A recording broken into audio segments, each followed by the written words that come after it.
Hello everyone, welcome back to my YouTube channel. तो आज के इस ट्यूटोरियल में हम साइबर फ्रॉड के बारे में पढ़ेंगे।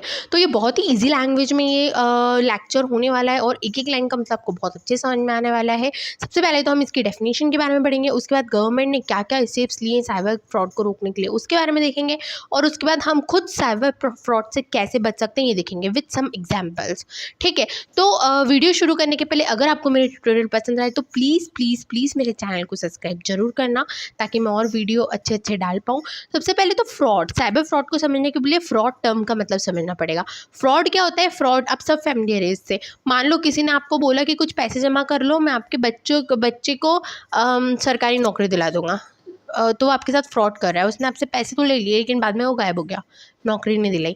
या तो उसने बोला कि कुछ पैसे जमा कर लो, फिर उस इतने पैसे पे मैं आपको इतने का लोन दिला दूंगा विथ 0% इंटरेस्ट रेट। उसने आपसे पैसे तो ले लिए पर आपको कोई लोन वोन नहीं दिलाया। तो ये कुछ पॉपुलर फ्रॉड्स होते हैं जो डे टू डे लाइफ में होते हैं। अब साइबर फ्रॉड मतलब ऐसे फ्रॉड जो इंटरनेट या कंप्यूटर की हेल्प से हो रहे हो, वो होते हैं साइबर फ्रॉड। ठीक है, cyber fraud can be considered as any fraudulent crime, कोई भी fraud activity which is conducted via computer और इंटरनेट, जो कंप्यूटर या इंटरनेट की है मदद से हो रही है, वो साइबर फ्रॉड कैटेगरी में आता है। फॉर एग्जाम्पल, आजकल ये बहुत पॉपुलर हो रहा है कि लोग व्हाट्सएप पे मैसेज करते हैं और वो ये मैसेज करते हैं कि आप लॉटरी जीत गए। आप उस मैसेज पे रिप्लाई करते हो तो फिर वो आपसे कुछ पैसों की डिमांड करते हैं। तो ये एक टाइप का फ्रॉड है जिसमें लोग फंस रहे हैं, इसलिए ये चीज़ वो इतनी बढ़ा रहे हैं क्योंकि कुछ लोग इसमें से फंस जाते हैं और अपना बहुत पैसा दे भी देते हैं। ठीक है, अब सबसे पहले तो कोई भी फ्रॉडस्टर है, जो भी बंदा है, वो साइबर फ्रॉड करेगा ही क्यों? तो उसका पर्सनल मेन एम ये होता है कि सामने वाले विक्टिम की पर्सनल आइडेंटिटी ले लेना, उसके ऑनलाइन अकाउंट की इन्फॉर्मेशन ले लेना, या उसके बैंक अकाउंट की डिटेल ले लेना, ताकि ये सारी डिटेल लेने के बाद या तो वो उसके खुद का पैसों की डिमांड करता है, या तो वो उसकी डिटेल्स को यूज़ करके कहीं से लोन ले सकता है। ठीक है, तो fraudsters can use the cyber world to gain access to the victim personal identity, account and bank account. अब उसके बाद नेक्स्ट ये है कि जैसे जैसे इंटरनेट बैंकिंग और मोबाइल बैंकिंग का हम यूज़ कर रहे हैं, ठीक है, वैसे वैसे क्या हो रही है कि जो फ्रॉड लोग हैं उनको अपॉर्चुनिटी मिल रही है और फ्रॉड करने की, क्योंकि आज के ज़माने में हर इंसान इंटरनेट बैंकिंग या मोबाइल बैंकिंग कर रहा है, पर उसको ये समझ में ही नहीं आता है कि कौन सी लिंक मैलिशियस हो सकती है, इस लिंक पे क्लिक करूँ कि नहीं करूँ, अरे ये मेरे बैंक से आई है कि नहीं आई है। तो इसलिए फ्रॉडुलर को बहुत ज़्यादा अपॉर्चुनिटी मिल जाती है कि वो क्राइम कर सकें। ठीक है, फॉर एग्ज़ाम्पल, अगर आपके मोबाइल में इंटरनेट बैंकिंग, मोबाइल बैंकिंग का आप यूज़ कर रहे हो, आपने आपके बैंक के मोबाइल ऐप को इंस्टॉल करके रखा है, वहीं से आप ट्रांजैक्शन करते हो, अपनी डिटेल्स देखते हो। तो फ्रॉड बंदा क्या कर सकता है कि कैसे करके आपके पासवर्ड को क्रैक करके उसमें से आप फेक ट्रांजैक्शन कर सकता है। ठीक है, तो the extensive and popular use of internet banking, mobile banking means there are more opportunity than ever criminal to commit the cyber crime. ठीक है, ये सिंपल लैंग्वेज में सब।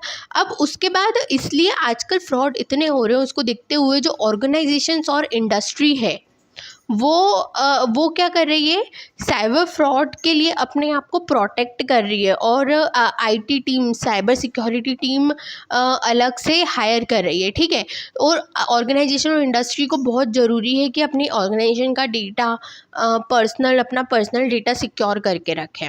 उसके बाद सबसे पहले अगर हमें साइबर क्राइम को स्टॉप करना है तो हमें सबसे पहले हाई लेवल टेक्नोलॉजी की ज़रूरत है।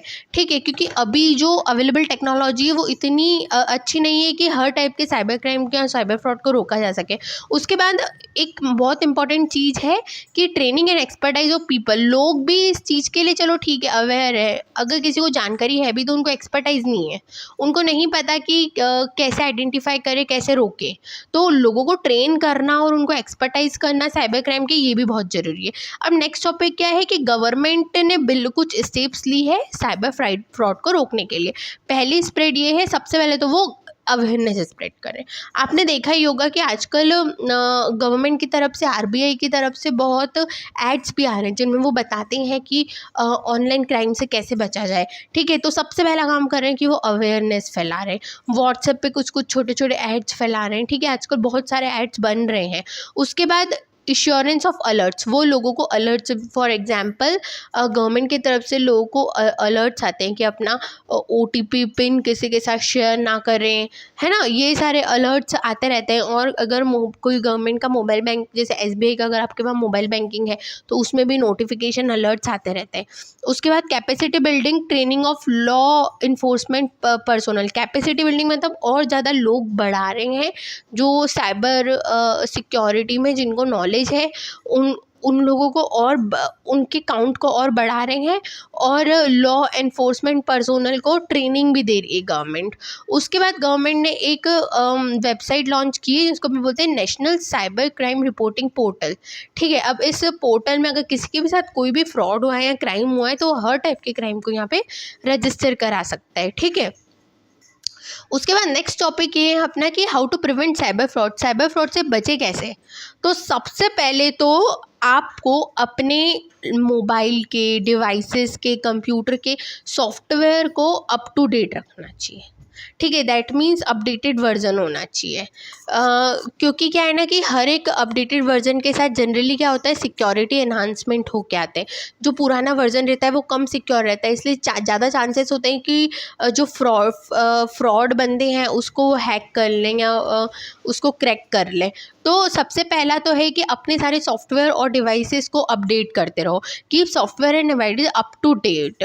ठीक है, to ensure system have most up to date security enhancement, ताकि जो भी नेक्स्ट अपडेट में सिक्योरिटी एनहांसमेंट आए आपके मोबाइल में अवेलेबल हो। उसके बाद make sure all your devices are equipped with antivirus and malware protection system.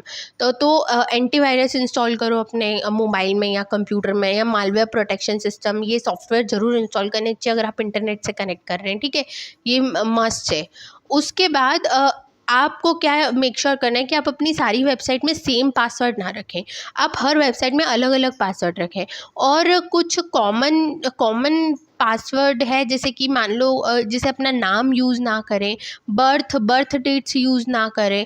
ठीक है, तो use different and unique password for all your account, सारे अकाउंट का पासवर्ड अलग अलग रखें, उनको सेम ना रखें, है ना। और प्रिडिक्टेबल पासवर्ड ना रखें, जैसे कि बर्थ डेट्स कर लेना इसको, और नेम्स। ठीक है, उसके बाद backup your data on cloud on external drive. अब आप सोच रहे होंगे कि ये क्या है तो जो क्लाउड और एक्सटर्नल ड्राइव है, गूगल क्लाउड है, अमेज़ॉन का क्लाउड है, ये ऑलरेडी सिक्योर है। आपके मोबाइल में रखा हुआ डेटा इतना सिक्योर नहीं है जितना क्लाउड में रखा हुआ डेटा सिक्योर है, तो हम उन पे भरोसा कर सकते हैं। तो अगर कोई आपका डेटा है तो क्योंकि क्या हो सकता है कि आपने अपने लोकल मशीन में आपके क्लाइंट का डेटा स्टोर करके रखा हो, अगर आप किसी ऑर्गेनाइजेशन है तो कोई आए, कोई भी फ्रॉड बंदा है और उसको करप्ट कर दे, उसको चेंज कर दे, तो ये आपके लिए बहुत मुश्किल हो जाएगा ये फाइंड आउट करना कि किसने इसको करप्ट करा है।